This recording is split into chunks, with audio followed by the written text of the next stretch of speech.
Hey everybody, welcome back to another episode of Journey Through the Generations. I am Phillip. Hey guys, I'm Trisha. And we are so excited to announce that today is our 100th episode. I am excited, Trisha. I am so excited. You have no idea. This is, I don't know if I thought, well, I know I didn't think we were going to be doing this for all this time.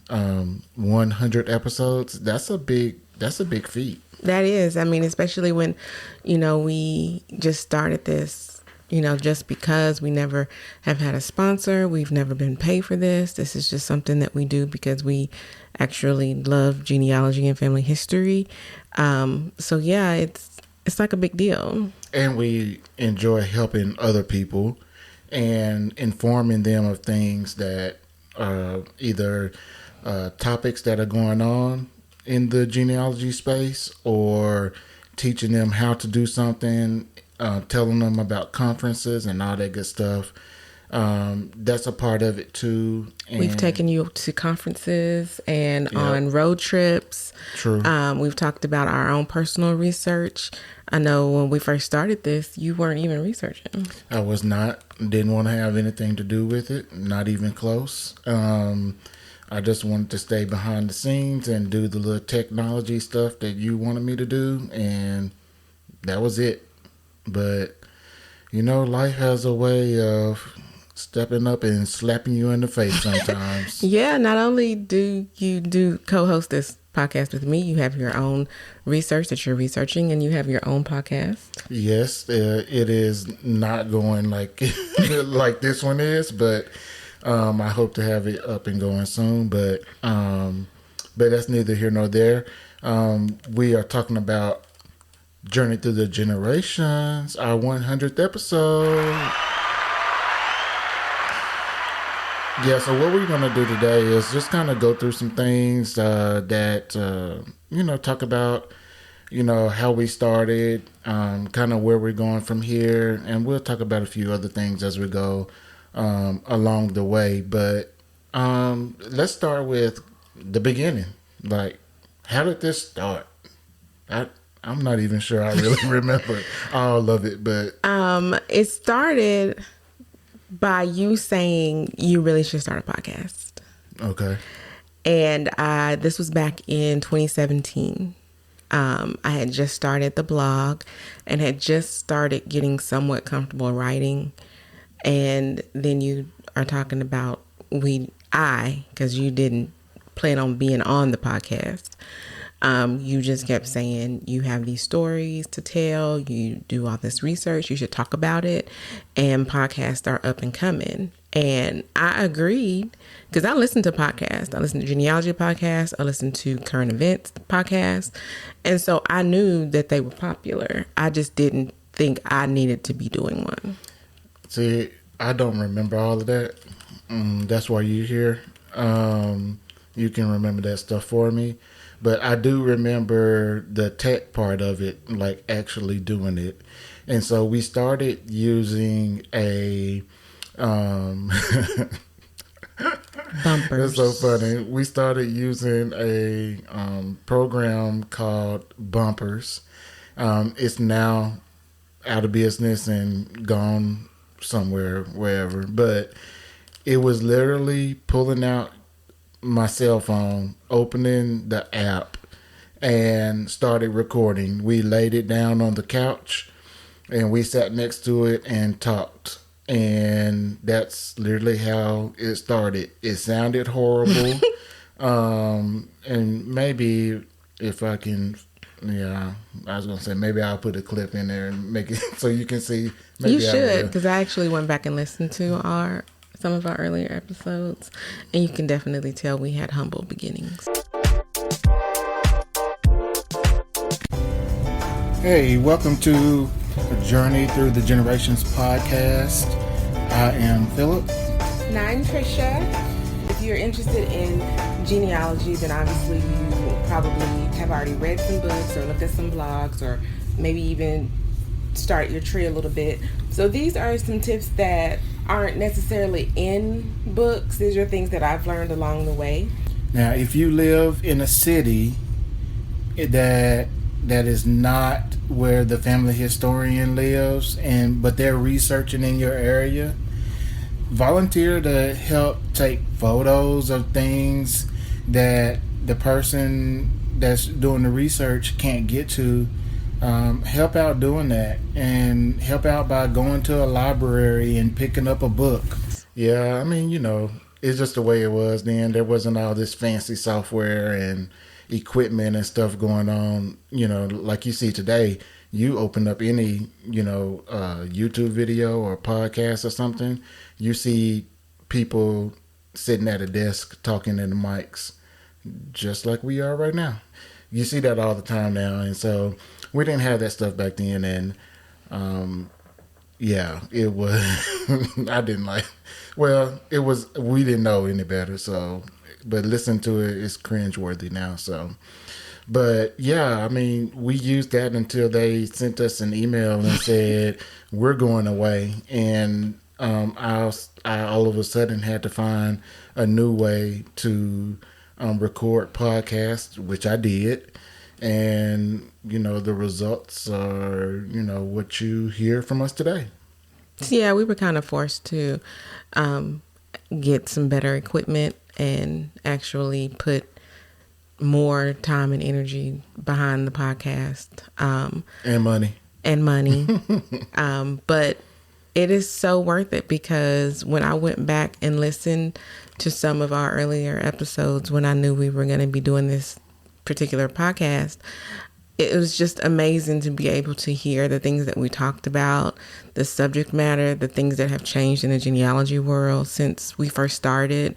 It's just amazing. I mean, we really do have our own digital archive of our research and the things that were going on at the time while we've been researching, which is so neat to me. Yeah, and the only reason I'm on here is because Trisha was scared to do the podcast by herself. And I kind of just joined in to try to help her feel comfortable, I guess. Yeah, that's where we ended up. So I never got comfortable by myself. Now I do all the talking, and she doesn't come in. talk. I still come in with some facts every now and then. So, but that's like our relationship, though. I mean, I'm the talker, and for the most part, and Trisha doesn't talk that much. And I kind of have to get comfortable with people first. But yeah, if I'm around people, I know I can go. So, but anyway, so we started in 2017, and 2018 was the year that we went to Roots Tech, or maybe it was 19. Is when I started. We went to Augs.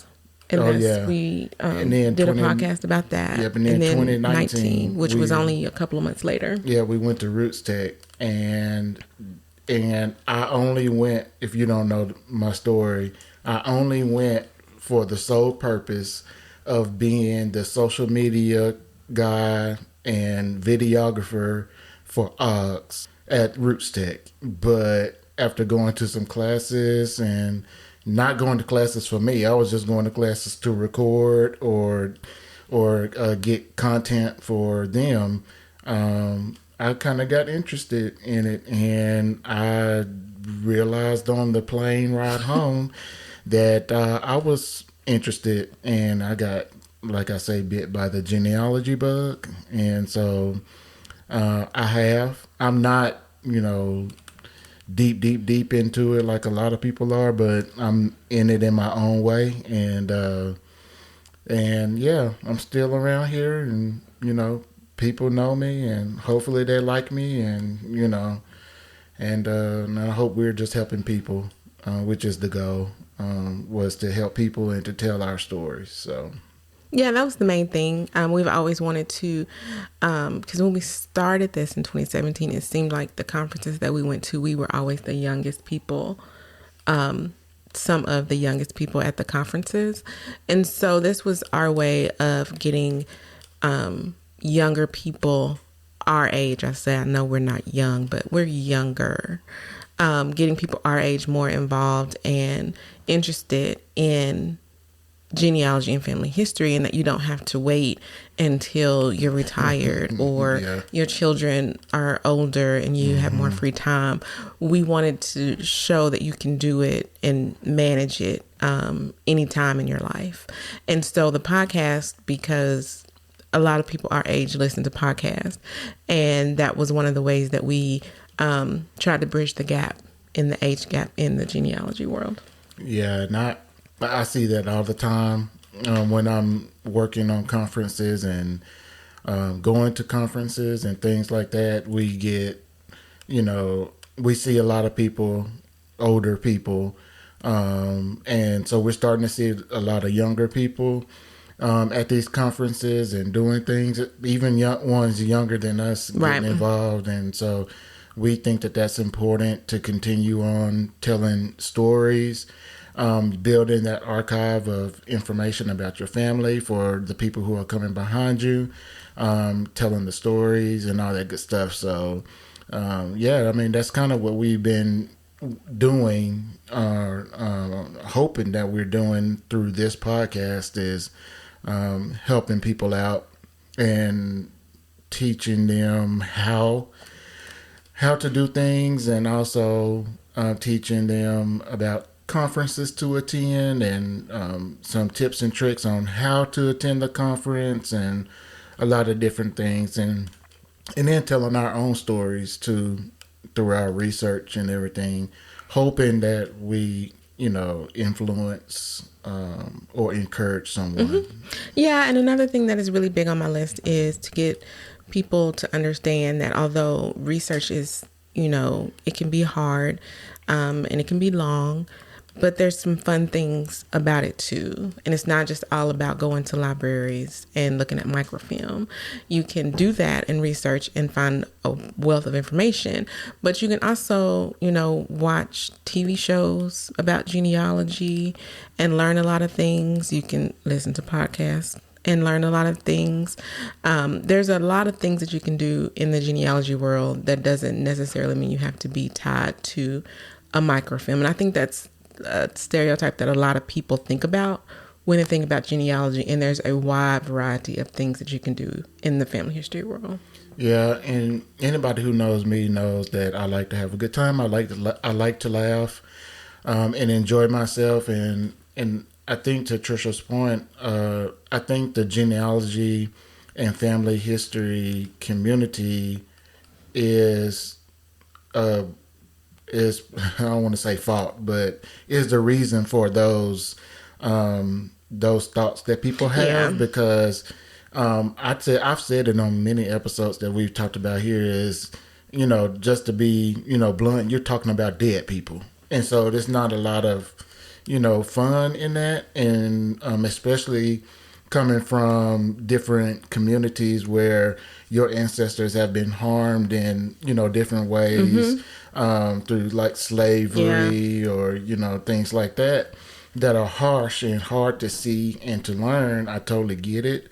But, you go see a lot of these TV shows or radio programs, the music is all slow and it's, the pictures are old looking and, and so there's not anything, fun talking about dead people, and I understand it. No, okay. I get it. But I think you can do that and enjoy the work, the process, and have a good time while you're at it. Mm-hmm. So, when we go to these conferences and we're at a conference with, 300 people or at a big conference with thousands of people, they're going to talk and learn about how to find dead people, You keep saying that. I know, but I mean, that's just what it is. It's like, it's like you said. Not only do we do that, we go walk around the cemeteries and stuff like that. And people go and do that, and maybe that's your version of fun. Okay, cool.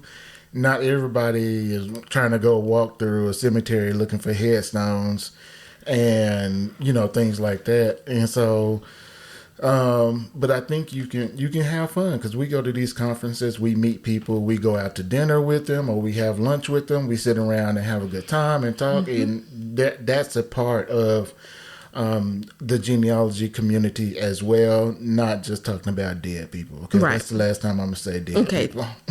Take a shot. Yes. It is. I mean, that's just the way it is. So, but yeah, I mean, that's kind of what we are wanting to do, with this. And, we've kind of changed what we were doing with the podcast. Because at first it was just telling the Trisha stories about her family, what she was finding, all that stuff. And then as we started getting out into the community, we started seeing like, man, where are the people who are the young like us? And because we were, I mean, when I started this, I was in my late 30s. My research. We started the podcast, I think, in 2017, so I was 40, which is young for the genealogy world. Yeah, I think so. So yeah, we wanted to make sure and let people know that, you can start your research. Because I had met a lot of people people say, what's your hobby? I always say family history. And they say, oh, I really want to do that, but I think I probably should wait till I'm, retired and have more time and my kids are older. And, I'm always saying, you put into whatever your hobby is, you're going to make time for it. So if that's really something that you're interested in, start now. I mean, you don't have to start big, but just start baby steps and start now.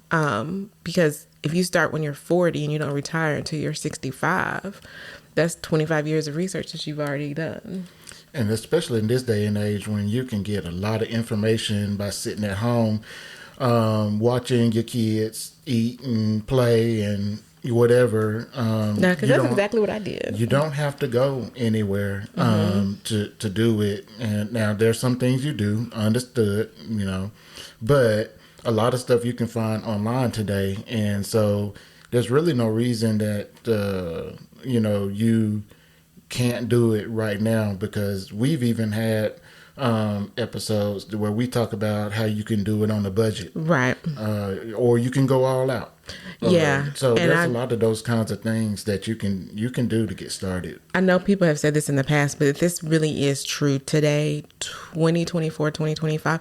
This really is the time to start your family history, because all the technology that's available, all the websites, collections and information are being digitized at a record pace now. So much is available now online that wasn't even just 7 years ago or 5 years ago. So now really is the time to get started, because you have so much that you can do. And given what we just went through in this country this last week, it is even more important for you to get started now on your research, because our stories and our history is being taken away, or trying to be taken away from us, and we cannot let that happen. But we are in charge of our own stories. We need to be talking to archivists and making sure that they are, protecting our archives. We need to tell our own stories. We need to tell our own histories. We need to write our own books. We need to write our blogs. This is the digital age. You need to be doing video and podcasting and all that good stuff. You need to be doing right this minute. Yes. Because we cannot let our stories be erased from this country. Correct. And they trying. Yes. And but it's not going to happen. There are a lot of theories out there now that African Americans can't find their genealogy and family history as a whole, which is not true. We have a different way of, looking at it once we get into slavery, but it is so possible. So with what Phillip said, a lot of people out there anyway think that it's not possible. So with what we're going through in the world, and people don't want our story to be told, and you never know, schools may quit teaching Black history. So it's up to us as individuals to make sure that our history is preserved, it is shared, and it is always available for future generations. so that's how we started, of doing that. And then we kind of changed it a little bit to trying to reach younger people. And then we added on top of that, trying to add beginners to it and try to teach people how to start, because people think it's like very hard, and it's not very hard to start. I mean, there are some very, basic beginning things that you can do for free at any time, anywhere. No matter what your background is, we all start the same. That's right. You start the same way. And I say it all the time, is that you are a family researcher or family historian right now doing nothing, and you didn't even know it. Because all those pictures you took at that family reunion and you had them on Instagram, you're a family historian. If you've ever posted a Throwback Thursday picture. Yep. If you have written somebody a birthday card or an anniversary card, that's family history, because you know those dates. Yep. When you went to a black person's funeral and you was mad because they were out of obituary. Don't run out of funeral program. You just got mad about your family history being taken away from you. You're a family historian. You keep those things, and if you talk to your older relatives right now, I bet you a lot of them have all that stuff somewhere stored somewhere. And so you can get started at any time. You just need to tap into that family historian part that you've already started. You didn't know it, but you have. Now start telling all the stories from the people going back, but the ones who I said I wasn't gonna say dead people again. You did. Take a shot. The people who are how about the non-living people? Is that better?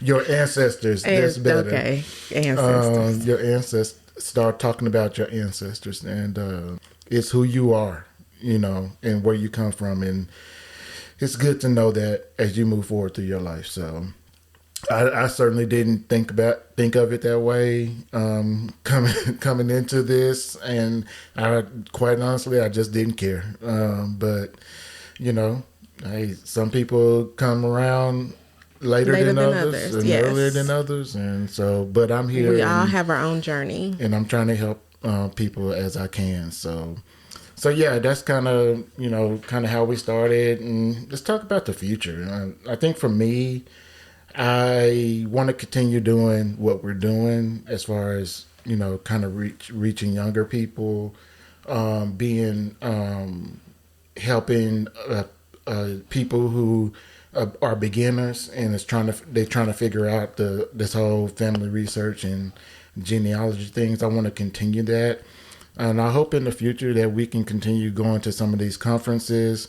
We're trying to become speakers at conferences, doing live podcast remotes where we can, just get more involved in that. And that's kind of, I'll probably just tell my story a little bit more too. But I got to actually do the research first, so. Well, for me, I really love where we're going with this. I would really love to do like a live podcast with an audience and a moderator between the two of us, and not just us talking. That's something that I've always wanted to do, that I really think I really want to do. I don't know if it'll happen next year, but that's on my list of things. Well, yeah, I mean, we're talking about the future. It doesn't have to be, next year. It could be the future. It could be in 5 years or, whatever, 10 years, whatever. But that's the goal. And I would add on to that too is I would want to try to do more interviews with people. Not every episode will be an interview, but just try to bring some different people and to talk about different things, maybe authors or any kind of experts or anything like that. I think would be cool just to provide a different, voice to the podcast. So that's what I would like to see us do. One of the things that I'd like to do also are book reviews or movie reviews, because I read a lot of books, and I have recently been going out of my way to look for movies that are about genealogy, There's not that many out there, but there are some out there, and they're pretty good movies. So I'd like to start doing that too. Yeah. So yeah, we're excited about the podcast. We're not gonna stop the podcast. It's going well, and we're enjoying it still. I think, and I just thought about this. One thing I think I would add to this is I would love to be able to get a couple of sponsors in here too. Oh yeah, definitely. So if you're out there listening and you're a sponsor looking for some two great people to partner with, our information is down at the bottom. Yep, you can hit me up on our social media, DM me. So yeah, that's kind of what we want this podcast to be. So let's talk a little bit about our favorite podcasts, right? So our favorite episodes of our podcast. Correct. Let me make sure I clear that up. Yes, we're not talking about other people. This is all Journey Through the Generations. Yep, this is us today. We celebrating us. Yeah, just celebrate us. So I think we can start talking through some of our episodes. Now, we haven't looked at each other's lists, so we could definitely have some of the same things. And I feel like one of these is definitely going to be the same.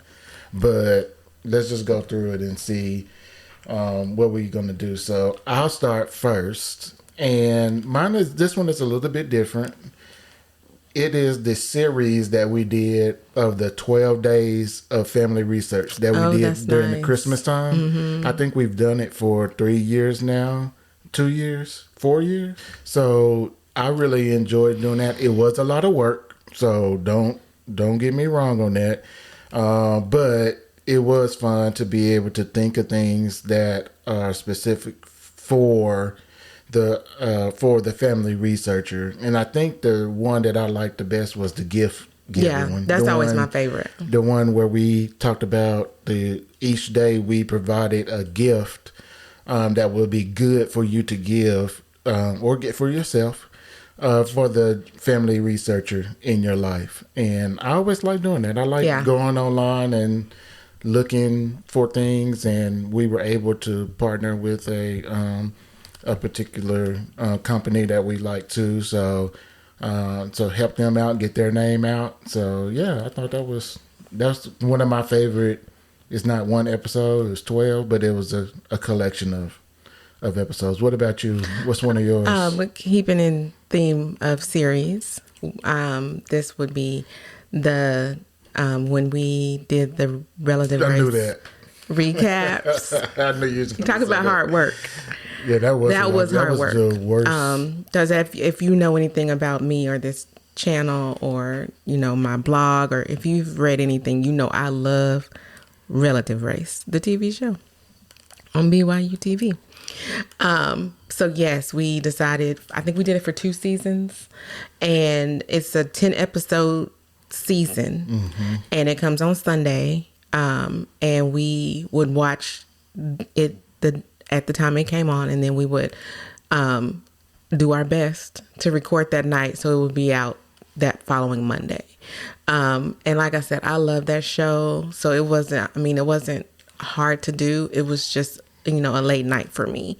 But yes, that will be definitely on my favorites list. Yeah, and I think we did like such a good job on that people see it online and think that we are like a part of Relative Race, show, which is nice. It's our TV show, and we get emails and comments to us, asking us stuff about the show, when it's or gonna start, or background information and stuff like that. I don't work for them. We don't. But I mean, if Relative Race is listening and you would like somebody to do something, let us know, because we love Relative Race, and clearly we like talking about it. Yeah. So what's next on your list? So anyway, my next one is it was titled 1950 Census. I knew that was on your list. Why 72 years? I knew that was on your list. And the reason why I like it was because this one was like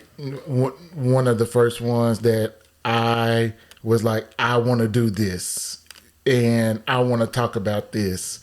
and I went and did all this research on, why this census is every 72 years. He researches all of our episodes. If you listen to it, you know that I got on my soapbox and told I don't even remember the name of the group in the federal government. Oh, yeah. Privacy something. Whatever it is, I told them they need to quit doing that and pass a law that changes it to every, 50 years or whatever. I believe you said 30, but okay. Because the biggest thing was that, I'm not getting back into this, but...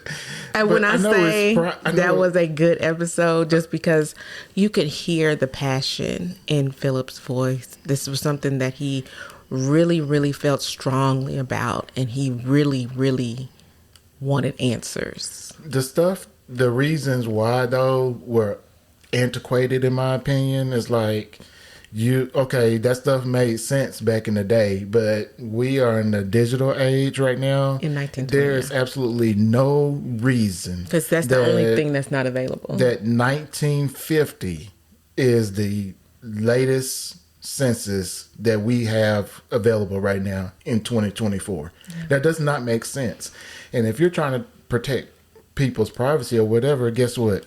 I saw my dad's name in there. Didn't you see some of your family's names? Yes, but the thing is that the census doesn't have any information that, anybody can steal. It has your name, your where the county you lived in, your race, if you can read and write. Oh, no. I'm going to link all these episodes that we talk about down below, and you can click it and get to it quickly so you don't have to go searching for it. But you can listen to it and you can go online and tell us what you think on our social media. But I'm just not a fan. I'm not a fan of 72 years. They need to change the law and change that to something better. There's no reason we shouldn't at least be at 1970 or 80 at this point. Yeah, I agree. In my opinion. So, no, I agree. But anyway, I know it's not going to happen in the next 4 years, but maybe it can happen some other time. So, all right. So, no, that was mine. What's your next one? My next one is probably not going to be a shock to anybody. What is Wordless Wednesday? Oh, yeah. That's not what I was going to think. Because, if you put in Google, what is Wordless Wednesday? Journey Through the Generations comes up, because that's just how it goes. Why we even did that podcast. And when I say the whole Wordless Wednesday I do on my blog, I post a picture with no words. That was a discussion for the two of us for about 4 months leading up. And that's why I even wrote the blog. That's now the number 2 Google research on Google result on Google. So recording that podcast was so hilarious to me, because you guys don't know this, but Philip Cummings is looking at me now like he was looking at me then, because I'm super excited that I'm number 2 result on Google. Well, you put in what is Wordless Wednesday, Journey Through the Generations comes up. Well, we did it because I kept asking you, like, this doesn't make sense. What is Wordless Wednesday? What is this? Why do you keep posting this and it's just a picture? Yeah, it just doesn't make sense. What do you mean Wordless Wednesday? It didn't make sense. And so 4 months I was asking the question. I was like, well, 4 months. I know I'm not the only one that's asking this question, so you need to tell people. Clearly you're not, because I'm the number 2 result on Google, because a lot of people have typed in what is Wordless Wednesday. That's exactly why we needed to do it. And Journey Through Generations comes up. And that's why I told you we need to do that episode, because that just didn't make sense to me. And you said we need to do that episode? That we need to talk about it, because no one knew. I didn't. I still halfway down. Okay, my next one is when we talked about the impact of COVID on family research, because I believe, now obviously COVID was a horrible, horrible, terrible, terrible time, and a lot of people died unnecessarily, in my opinion. But okay, I'm not going to start talking about it. But I already touched on it, politics enough today, but it it impacted a lot of people's lives. People and their families died. We couldn't get out like we once did, and it forced the family research and genealogy community to change their ways of researching a little bit, right? Yeah. So it forced people to start using more online records. It forced organizations to have virtual only conferences, which are still going on today. Yeah. For some organizations, some haven't gone back to in person. Some of them probably don't plan on it. But anyway, so it really changed the way that people do research, and for the good for a lot of it. Yeah. And if you think about it, COVID is one of those things that future generations are going to ask us about. What was it like for you when you were, lived through COVID? That's like one of those questions, where were you when Martin Luther King Jr. was assassinated? Yeah. That's going to be one of those questions that people ask when they're interviewing their relatives. Well, it'll be one of those things too that people see as they're researching many, many, many years down the road. We won't be here, but how we look at stuff now, and diseases and famines and all the flu, what's it called, the Spanish flu, and all those types of things that has happened in our history that we look at and didn't know anything about in the history book. That's going to be COVID. And I particularly don't want to read about it anymore, and I hate that that we still have to take certain measures for it. And so even in 2024, as we head into 2025, we're still going to be seeing the effects. And honestly, it'll probably be for the rest of our lives. So I don't think it's going anywhere completely. But it really did change it. It made people find, especially people who aren't tech savvy like Trisha, to figure out another way other than going to a library or going to a conference, or organization meeting or whatever the case may be. And it made people have to do that. And so that's good. And it also gave people the opportunity to be able to start their research because they had time at home and they didn't necessarily know this might have been something that they've been wanting to do and didn't have time for. So I think a lot of people may have gotten started with their research during that time also. Yeah. So anyway, what, you have any more? I got one more. What you I have one more. Who is in your fan club?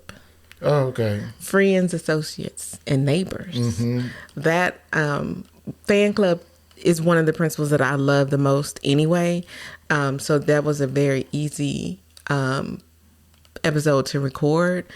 But we kind of went down memory lane talking about, our own friends who would know stories about us and things like that when we were talking about it. And of course, I can always bring TV into anything.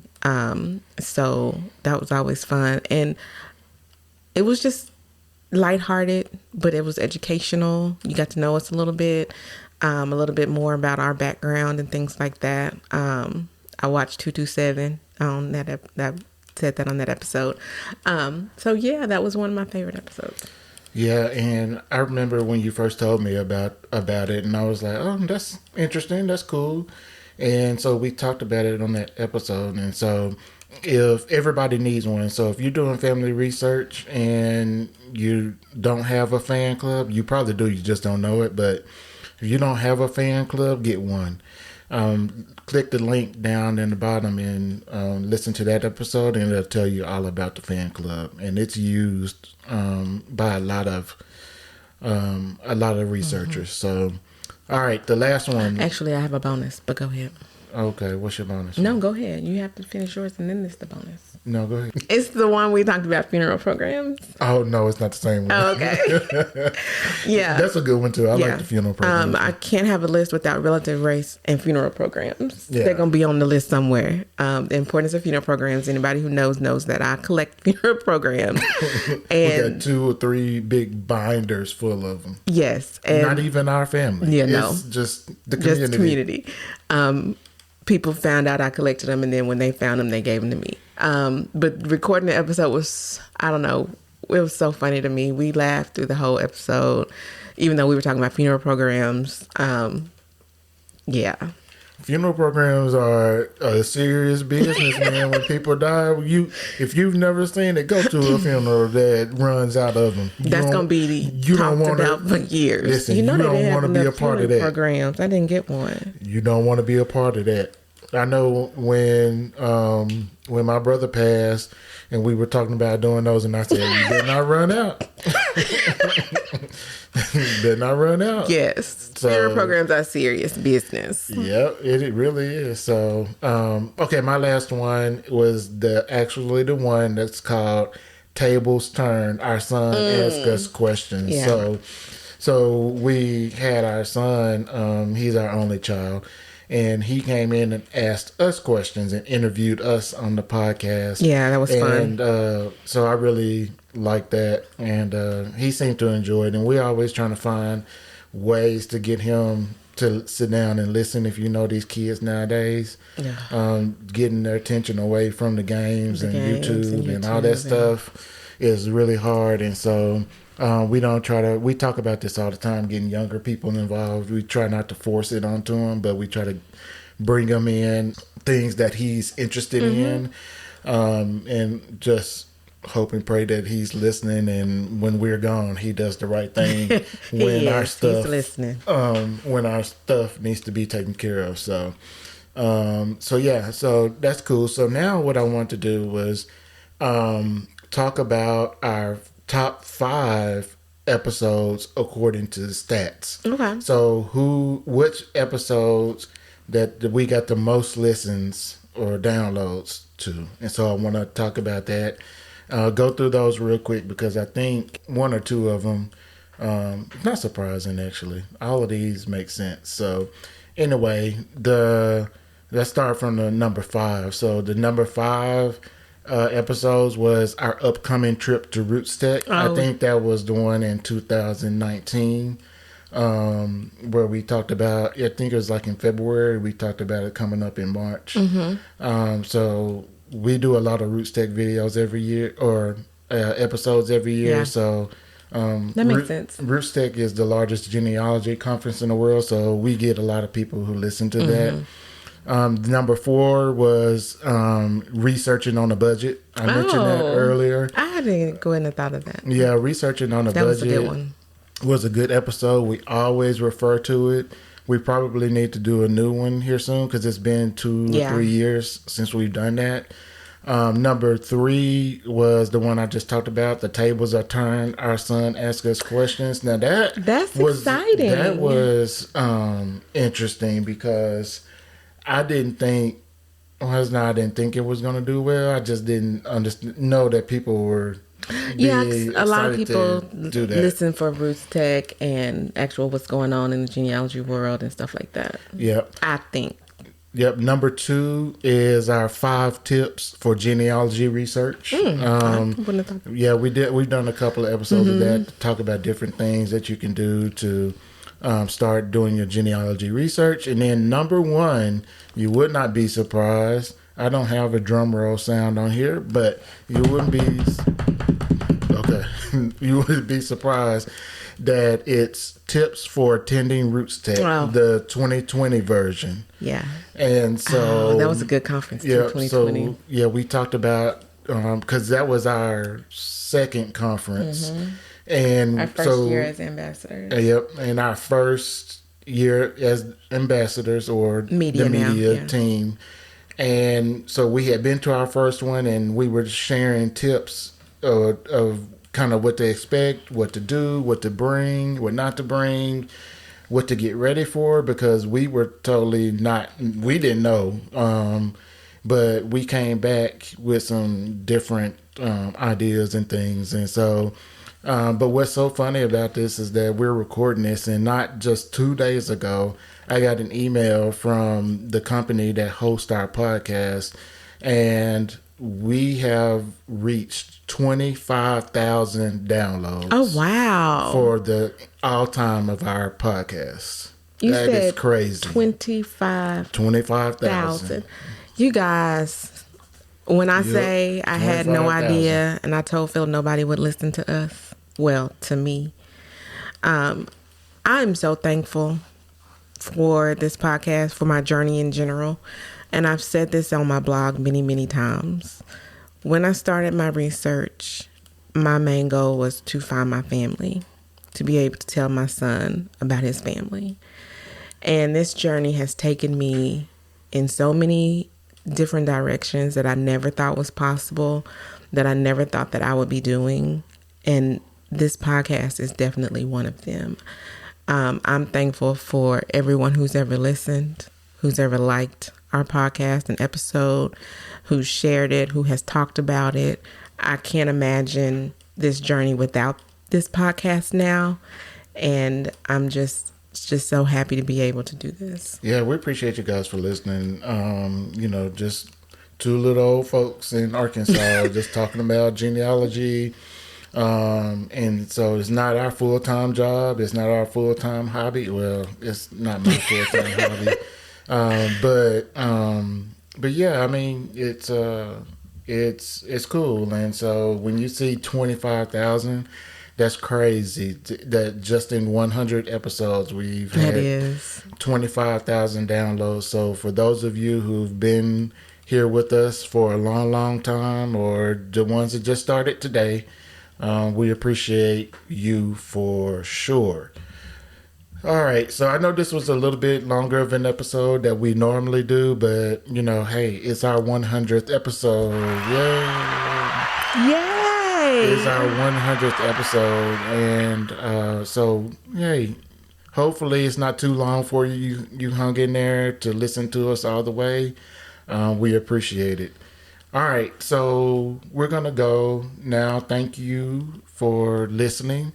All of our social media information, which, by the way, we've had 25,000 downloads, but our likes and followers don't match that. Don't match that. So if you're listening, go and like us on Facebook, follow us on Instagram, subscribe to our YouTube channel, and tell your genealogy friends and buddies about all that we're doing. All of our information will be found down in the description box of this episode. We thank you so very much, and we will talk to you guys later. Thanks, guys. Y'all take care. Peace.